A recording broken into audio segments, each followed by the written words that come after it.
बच्चों, कैसे हैं आप सब? मुझे आशा है आप सभी अच्छे और प्रसन्न होंगे। चलिए आज हम पढ़ते हैं पाठ 18 कहानी लेकर। करते हैं इस पाठ की शुरुआत। ठीक है बच्चों, कहानियां हम बचपन से सुनते सुनाते आ रहे हैं। कहानी सुनने में सभी को आनंद आता है। इसी के साथ साथ हमारी कल्पना शक्ति और भाषा विकसित होती है। कहानी सुनना और लिखना भी अपने आप में एक कला है।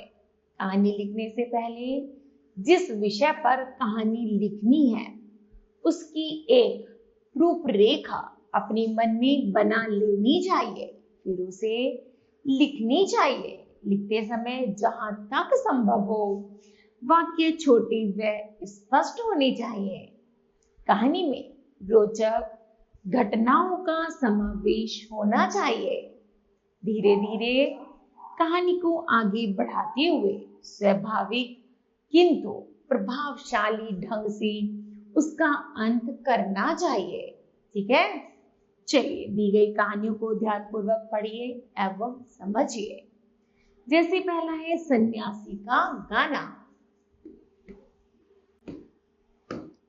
सम्राट अकबर हमेशा अपने साम्राज्य के विषय में सोचते रहते थे। एक बार एक बूढ़ा सन्यासी उनके महल के पास एक वृक्ष के नीचे आकर बैठ गया और गाना गाने लगा। सिपाहियों ने उसे वहां से हटाने की बहुत कोशिश की, लेकिन सन्यासी टस से मस नहीं हुआ। हारकर सैनिकों ने इसकी खबर बादशाह अकबर को दी। बादशाह अकबर वहां आए और उन्होंने बड़ी ही विनम्रता से सन्यासी से पूछा, अरे बाबा, आप यहाँ क्या कर रहे हैं? यहाँ कोई यात्रियों के रुकने का व गाने गाने का स्थान नहीं है, यह मेरा महल है। सन्यासी ने अकबर की ओर देखा और कहा, क्या यह तुम्हारा महल है? हाँ जी बिल्कुल, यह मेरा महल है। यह स्थान, यह किला, यह बगीचा मेरा ही है। बादशाह बड़े ही क्रोध में लग रहे थे। ओहो, तुमसे पहले यह महल किसका था? सन्यासी ने पूछा। जी पहले मेरे दादाजी का, फिर मेरे पिताजी का और अब मेरा है, और मेरे बाद मेरे बच्चे पोते और उनके बच्चे यहाँ पर रहेंगे। इसका अर्थ यह है कि एक जाता है दूसरा आता है। क्या ये यात्रियों के ठहरने का स्थान नहीं है? यह संपूर्ण संसार यात्रियों के रुकने का स्थान है। फिर मूर्खों की तरह क्यों कहते रहते हो कि यह तुम्हारा है और यह मेरा है?